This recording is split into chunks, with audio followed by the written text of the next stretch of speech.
اچھا جی، اب میں آتا ہوں جی محرم میں دسترخوان وسیع کرنا کیسا ہے۔ اس بارے میں ایک روایت ہے کہ عاشورہ کے دن جو اپنے اہل و عیال پر دسترخوان وسیع کرے گا، ان کو کھلائے گا، تو اللہ اس کے رزق میں برکت دیں گے۔ یہ روایت سند کے لحاظ سے کمزور ہے۔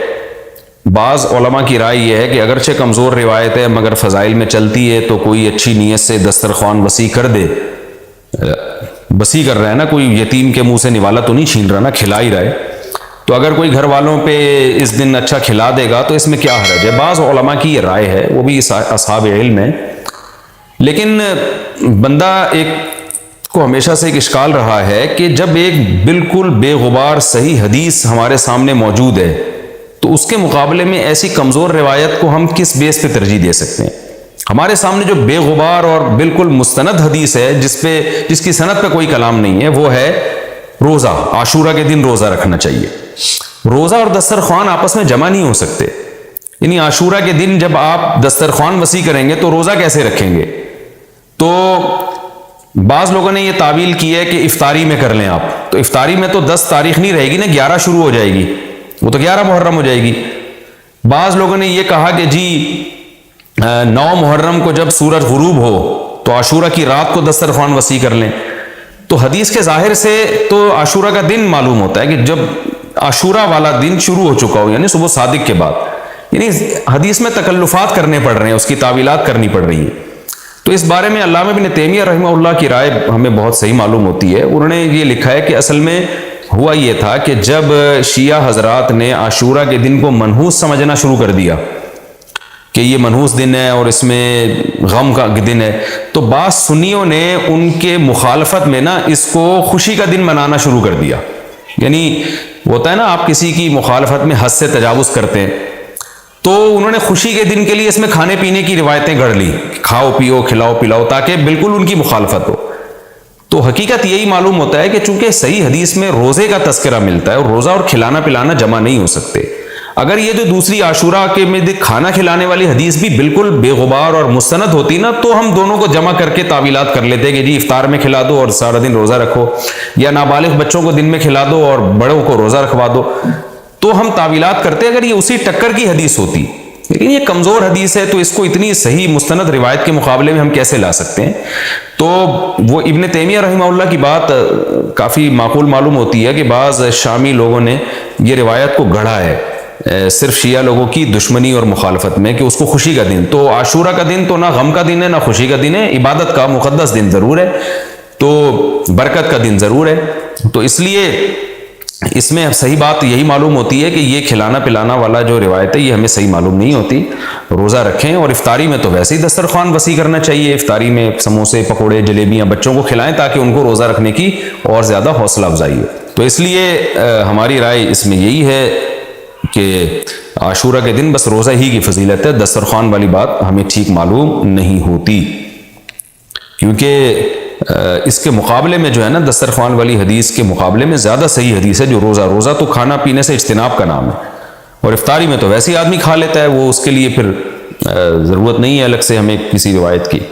اچھا بھائی، اور بھی محرم کے حوالے سے لوگ سوال پوچھتے ہیں، کالے کپڑے بھی ہو گئے، اور کیا رہ گیا بھائی؟ حلیم رہ گیا۔ حلیم محرم میں حلیم بھی بناتے ہیں لوگ، تو بے اصل چیز ہے، بدعت ہے، کچھ ثواب سمجھ کے کریں گے، بدعت ہے۔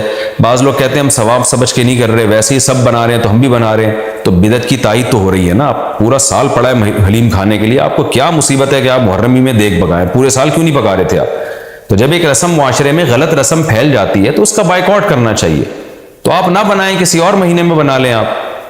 تو پوری رات دیگیں چل رہی ہوتی ہیں، مذہب کے نام پہ تو یہ کام نہ کیا جائے نا۔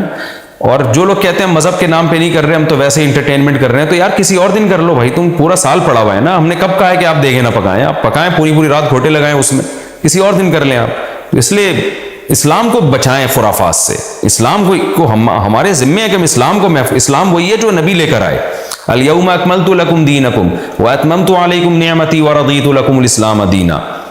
اللہ کہتے ہیں آج کے دن میں نے دین مکمل کر دیا۔ جب یہ آیتیں نبی پہ نازل ہو گئیں تو اس میں حلیم نہیں تھا، محرم کا حلیم، تو دین مکمل ہو چکا، اس کو رہنے دیں آپ۔ اور پھر وہی ہے کہ جب آپ روزہ رکھیں گے تو حلیم کھائیں گے کس وقت؟ رات کو آپ کھائیں گے تو رات کو تو ویسے ہی کم کھانا چاہیے، سونے کے لیے اللہ نے رات بنائی ہے، کھانے پینے کے لیے تھوڑی بنائی ہے رات، دن میں آپ نے روزہ رکھنا ہے، تو یہ روزے سے بھی میچ نہیں کر رہا ہے یہ جو حلیم ہے نا، تو اس لیے اس سے اجتناب کریں، ایوائڈ کریں۔ جو گلی کے لوڑے لپاڑے بنا رہے ہوتے ہیں ان کو محبت سے سمجھا دیں، یار اگلے دن بنا لو، باز آ جائے ٹھیک ہے، نہیں تو پھر نکل لیں آپ پتلی گلی سے، الجھے نہیں لوگوں سے۔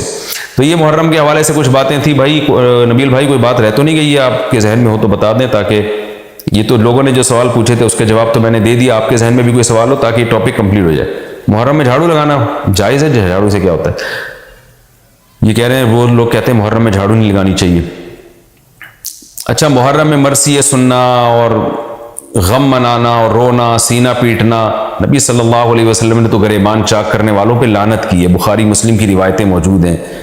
لیس منا من شق الجیوب، جو گریبان پھاڑتا ہے وہ ہم میں سے نہیں ہے۔ تو یہ سینہ پیٹنا، نوحہ کرنا، نیاحہ پر تو بخاری مسلم کی صحیح احادیث موجود ہیں نوحہ پر کہ یہ حرام ہے، ناجائز ہے، اس لیے ہم اس کو جائز نہیں سمجھتے۔ ہم یہ کہتے ہیں کہ سیدنا حسین ابن علی رضی اللہ تعالیٰ عنہ کی تعلیمات کو فالو کریں آپ۔ تعلیمات تو زیرو ہیں، ان کی تعلیم، ان کی تو اتنی بڑی داڑھی تھی سیدنا حسین ابن علی رضی اللہ تعالیٰ عنہ کی، وہ تو سخی تھے، وہ تو غیرت مند تھے۔ آج ہمارے یہاں سے غیرت ختم ہو گئی ہے، بہنوں کی وراثتیں کھا کے بیٹھے ہوئے ہیں ہم لوگ، اور انہی وراثتوں سے عمرے بھی ہو رہے ہوتے ہیں وراثت کھا کے۔ تو گھر میں گھر والوں کو ٹائم نہیں دیتے، غربا مساکین کا خیال نہیں ہے، نماز تکبیر اولیٰ کی پابندی نہیں ہے، ان چیزوں کو فوکس کریں۔ حضرت حسین رضی اللہ تعالیٰ عنہ نے تو کربلا کے میدان میں بھی نماز نہیں چھوڑی، اور آج خواتین شاپنگ کرتی ہیں نمازیں چھوڑ دیتی ہیں، کسی شادی میں جانا ہے بس میں بیٹھے ہوئے نمازیں چھوڑ دیتے ہیں۔ تو اللہ کا واسطہ تعلیمات کو فالو کریں اہل بیت کی، تعلیمات کو فالو کیے بغیر ہمیں کچھ بھی حاصل نہیں ہوگا۔